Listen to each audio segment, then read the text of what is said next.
Bom dia a todos e a todas. Hoje é aquela parte que todo mundo tem medo, né? A parte da matemática, né? Todo mundo, a maioria das pessoas não gosta de matemática. E ela é muito simples, ela é a álgebra da mais simples possível, não tem grandes dificuldades.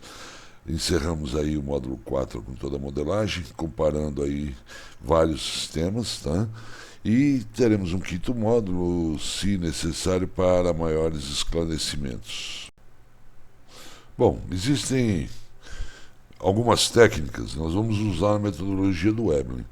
Não quer dizer que não tenham outras técnicas que se baseiam no peso do peixe, na fase de cultivo do peixe.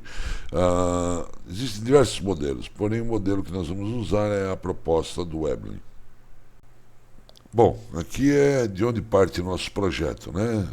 Nós estamos aí criando camarão, aqui eu coloquei RAS, mas RAS não, camarão se usa TPA, ou outras formas, né? O RAS é só pela seleção da metodologia. Quero uma densidade final de 4 kg por metro cúbico, tenho meu tanque que tem 250 metros cúbicos, minha taxa de arraçoamento é 3%, a altitude do local que eu estou produzindo é 850 metros, a temperatura média da água é 28 graus, eu vou trabalhar numa salinidade de 2 ppts. Isso me gera um aporte de ração diária de 30 quilos, que vai me necessitar 30 quilos de O2 dia, tá? Lembra que a pressão de O2 a 760 milímetros de Hg, nível do mar, é 158,2 e aqui nós estamos a 144,2, tá? Me dá uma concentração de OD máxima a 100% e a concentração de OD que eu perco pela altitude. Portanto, aqui ó, o valor do OD corrigido para que passe a mesma quantidade de ar está tendo que ser corrigido, ou seja, tem que passar mais ar para que se tenha o 100% atingido. Vejo que aqui eu mudei de RAS para biofloco, tá? E o aporte de oxigênio cresceu de 30 para 66,7 quilos. A literatura em geral fala que 60% do oxigênio consumido em biofloco é para a biota que está no ambiente, 40% seriam para os peixes. Aqui nós estamos usando em torno de 55% apenas, tá? Aqui, só para efeitos comparativos, eu mudei de camarão para tilápia numa densidade de 20 quilos e uma taxa de arraçoamento média de 2%, tá? Vejo que o aporte subiu para 158,3 quilos de oxigênio. Isso quer dizer o seguinte, que um tanque projetado para camarão, dimensionado para camarão, não pode não funcionar para a criação de tilápia em alta densidade, né? Nós temos que dimensionar em função do cultivo, porque eu quero economizar energia elétrica. Então eu não vou pôr mais energia elétrica para criar camarão, sendo que eu não preciso dela. Isso foi só para exemplificar, né? A mudança de biofloco para RAS estava em 158, né? Caímos aqui para 95 em RAS. Essa diferença de 60 e poucos quilos de oxigênio dia é custo energético que nós temos que pensar muito bem. Bom, aí vamos para o cálculo da ração. TA é minha taxa de arraçoamento em porcentagem, DFC é minha densidade final de cultivo em quilos por metro cúbico e VT é o volume do tanque. No caso do nosso projeto, nós estamos arraçoando a 3%, 3 dividido por 100. Nós temos uma densidade final estipulada de 4 kg por metro cúbico e nós temos aqui 250 metros cúbicos de água. Isso vai me dar um aporte de ração no tanque de 30 kg de ração por dia. E aí temos que converter essa ração dia em oxigênio dia. Pela metodologia do Veblen, né, nós podemos dizer que em sistemas de recirculação, em sistemas de troca de água, seria multiplicar a ração por 0,95. E em sistemas de biofloco, nós ainda dividiríamos por 0,45 para que geremos o oxigênio necessário à biota dos flocos microbianos, tá?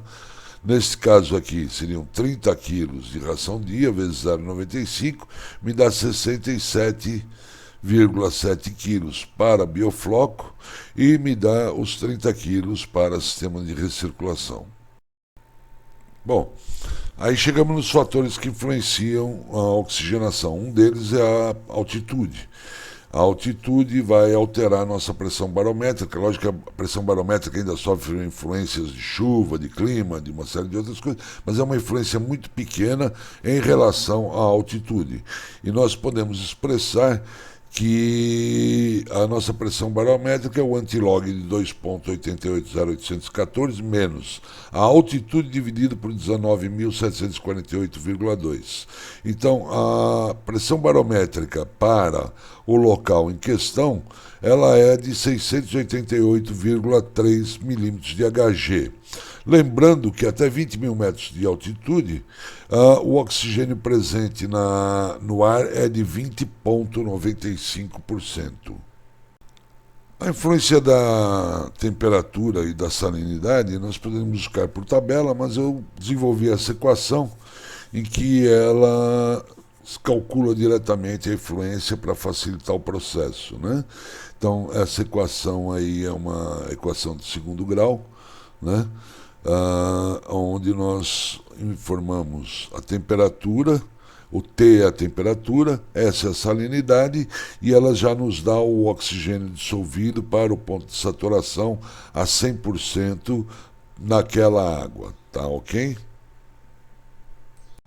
Que no caso em questão aqui deu 7,41 miligramas por litro de oxigênio, ok? Depois de corrigir a temperatura e a salinidade, nós calculamos a pressão barométrica lá na equação anterior. Nós temos que corrigir a concentração de oxigênio para o local, ok? Então é 7,41, né, que deu, dividido pela pressão barométrica do local a pressão barométrica local dividida pela pressão barométrica ao nível do mar. Então, o meu OD corrigido para aquela altitude será de 6,71. Agora nós temos que saber o ponto de concentração em relação à saturação, né? Então, para isso, nós dividimos o 6,71, que é a concentração corrigida, pela concentração máxima calculada, né? E vezes 100. Aí nós temos que o nosso sistema aqui está trabalhando a 90,6% da saturação. Tenho que compensar isso na hora de passar. Por que eu calculo isso? Para compensar passando um maior volume de ar para que consigamos atingir os 100%. Essa é a finalidade desse cálculo, né? Corrigir do ponto onde está chegando para o ponto que nós queremos chegar, que seria o 100%. Bom, aqui nós vamos chegar finalmente em quantos quilos o meu tanque precisa de oxigênio por dia e por hora, né? Nós calculamos o consumo total de 66,7 quilos, 2 dias. Estou dividindo por 24 horas para transformar em hora, porque os dados do equipamento são tudo em quilos de O2 hora, ou minuto. E estou ainda dividindo pela concentração de 90,6% que nós encontramos na equação anterior, para elevá-lo para 100%. Portanto, nós chegamos a uma necessidade de consumo de oxigênio de 3,06 quilos de O2 por hora para esse sistema de cultivo. Até o presente momento, nós não falamos nada sobre qual sistema, se era chafariz, se era aerador de pá, disco difusor, mangueira porosa ou noise. Daqui para frente é que varia, porque nós chegamos à nossa necessidade de oxigênio, 3,06 quilos de O2 por hora. Essa é a minha necessidade.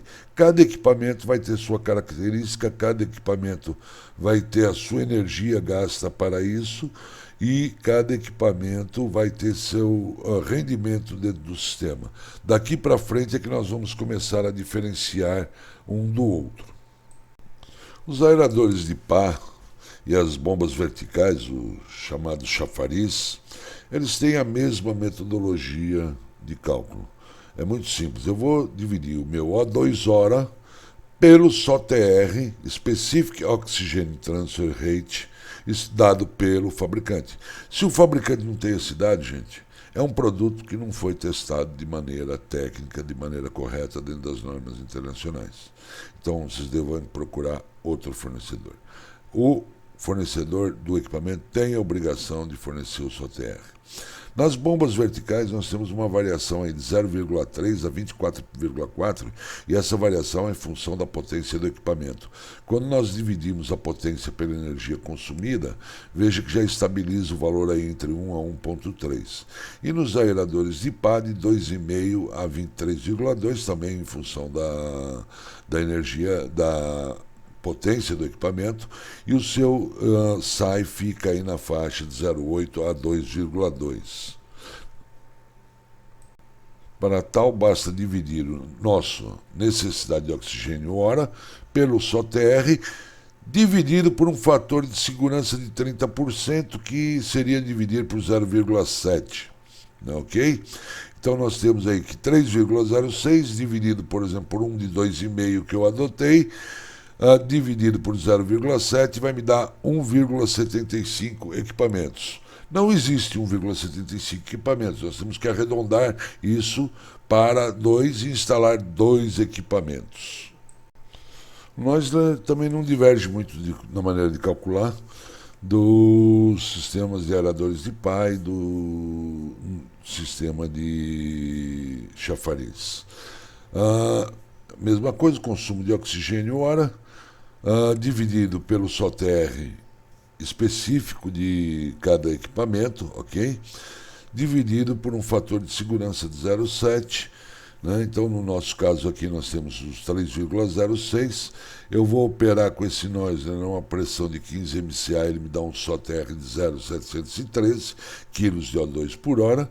Dividido por 0,7, eu chego a 6,13 Noislers. Não existe Noisler decimal, é 6 ou é 7? Eu vou instalar 7. Mas veja um outro fator muito interessante, o SAI. O SAI dos Noislers chega a ser o dobro do SAI de um aerador de pá e chega a ser quase 4 vezes maior que um aerador chafariz. Ou seja, a sua eficiência energética é muito mais, ele consegue pôr muito mais oxigênio por quilowatt hora aportado no sistema. Aqui nós temos todas as formuletas de cálculo, né, para a conversão da potência, tá? Então, a P é a pressão de trabalho, é 1,5 kg, Q é a vazão de cada Noisler, né, que no caso é 2,28, 7 equipamentos instalados dividido por 36. Tudo isso ainda tem que ser considerado a eficiência da bomba, que você tira na curva, e a eficiência energética do motor. No nosso caso aqui, 1,5 quilograma por centímetro quadrado, seria os 15 MCA, vezes 2,28, vezes 7 Noislers, dividido por 36, dividido por 72%, que era a eficiência específica daquela bomba, e 0,85, que é a eficiência do motor. Isso vai me dar uma potência de 1,45 CV, ou seja, uma bomba de 1,5 CV, que responda à pressão e à vazão desejada. E bomba periférica não serve, gente. Bomba periférica não é uma bomba, tem que ser bomba centrífuga, ok?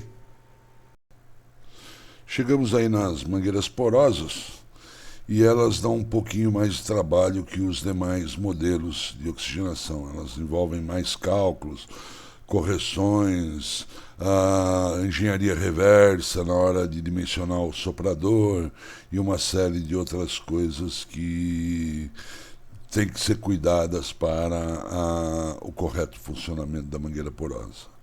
Em primeiro lugar, mangueira porosa tem que ter especificação de SOTR e tem que ter especificação de vazão. Infelizmente, as mangueiras nacionais, nenhuma delas especificam. Este quadro aqui é uma especificação da Colorite, em que ele me dá a vazão aqui, metro cúbico por hora, 2,23, o SOTR, a 0 PPT 0,061 e a pressão mínima de operação, que seriam 28 milibares, 0,028. É a única mangueira no mercado que me dá especificações técnicas suficientes para desenvolver um projeto.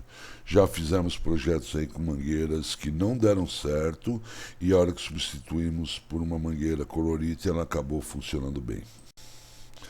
Então, primeiro passo é o seguinte: quantos metros de mangueira eu preciso? Eu vou pegar meu O2 hora, dividir pelo meu SOTR, tá? Que no caso da colorite é 0,061 kg de O2 por hora por metro de mangueira, tá? Por metro de mangueira, tá? E vou obter minha quantidade de mangueira útil, ou seja, 3,06, que é a segunda equação lá que nós calculamos, dividido por 0,061, que é a especificação do fabricante, vai me dar 50,16 metros de mangueira útil. Ok? Mangueira útil. Não confundam mangueira útil com mangueira total. Esse número vai ser bastante diferente, ok? E a vazão que eu vou calcular é em função dos 50,16 vezes os 2,23 que formado pelo fabricante, dividido por 60, ok? Me dá 1,86 metros cúbicos por minuto. Quando falamos em mangueira útil, estou me referindo ao trecho de mangueira que está soprando ar.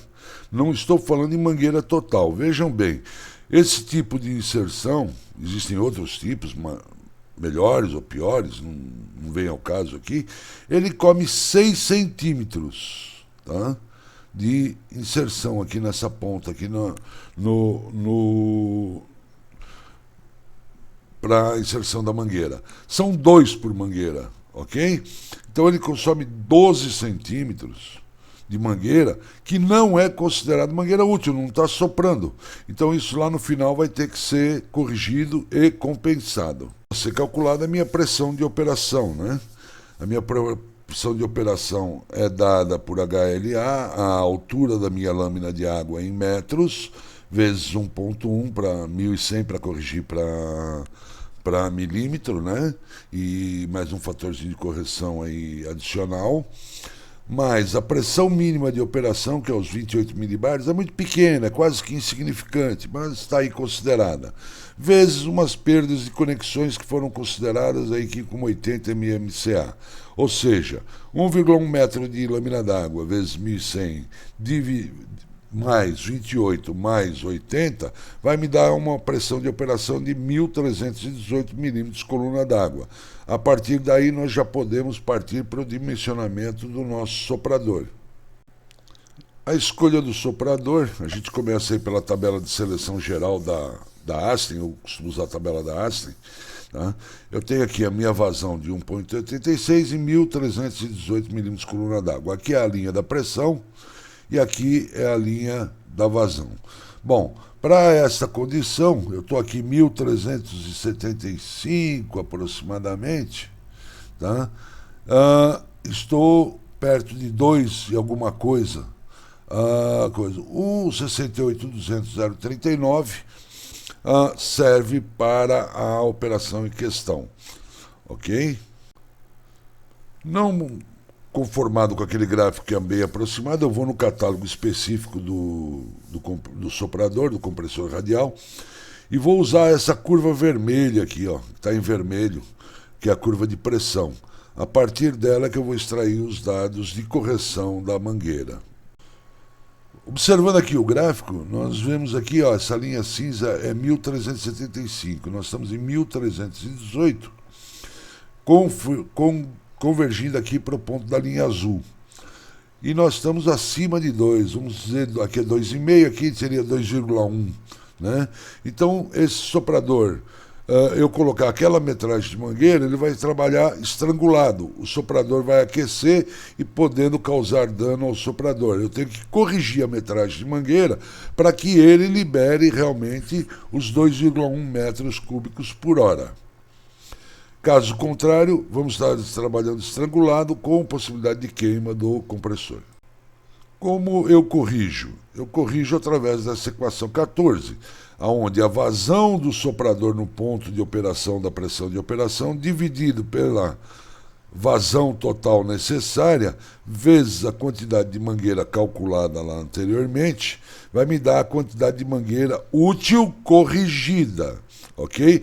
Então, os 50,16 calculado multiplicado pelo 2,1 do soprador e o 1,86 calculado vai me dar 56,6 metros de mangueira. Vejo que é 10% a mais. E dependendo do soprador, pode ser muito maior esse número. Agora nós temos que transformar essa metragem de mangueira em número de segmentos, né? E temos aí adotado aí a cobertura de 1 metro quadrado cada pedaço de mangueira. Então, e isso tem gerado aí algumas conversas contrárias. Tem gente aí querendo adotar meio metro quadrado. Só que esse meio metro quadrado, será que tem viabilidade econômica? Será que é possível se atingir um valor de implantação do projeto com viabilidade econômica? Porque acaba dobrando tudo, né? Acaba dobrando mangueira, não a mangueira, mas a perda de inserção da mangueira, e acaba também dobrando o número de conexões e tudo. Meu volume total dividido pela minha lâmina d'água vai me dar minha área de fundo. Eu estou transformando isso inteiro porque eu não. Mais um, porque não tem como eu pôr o número de segmentos fracionado. Então eu tenho que transformar isso, arredondar isso para um número maior. 250 metros cúbicos, lâmina d'água de 1,1, mais 1 igual a 228 segmentos a serem distribuídos dentro do nosso tanque. Bom, chegamos aí a 56,6 metros de mangueira útil, temos que compensar as perdas de inserção representadas aí pelo PI. Nesta fórmula, o PI está em centímetro, ou seja, o número de segmentos, eu perco uma ponta de cada lado, né, vezes os 6 centímetros, dividido por 100 para transformar em metro, mais a quantidade de mangueira corrigida, que é os 56,6. Vamos disparar aí para 83,96 metros de mangueira, ou seja, 84 metros de mangueira. 84 metros de mangueira dividido por 228 segmentos vão dar segmentos de 36 centímetros. Tá? Desses 36 centímetros, 12 é perdido, ou seja, nós estamos aí com um segmento real de 24 centímetros apenas. E esse é o nosso resultado. Veja aí uma cobertura muito boa, sem zonas mortas, né? Muito eficiente essa aeração. Obrigado a todos e a todas. Ficamos aí à disposição para maiores esclarecimentos, chegando ao final do módulo 4, e faremos aí um módulo de considerações finais também.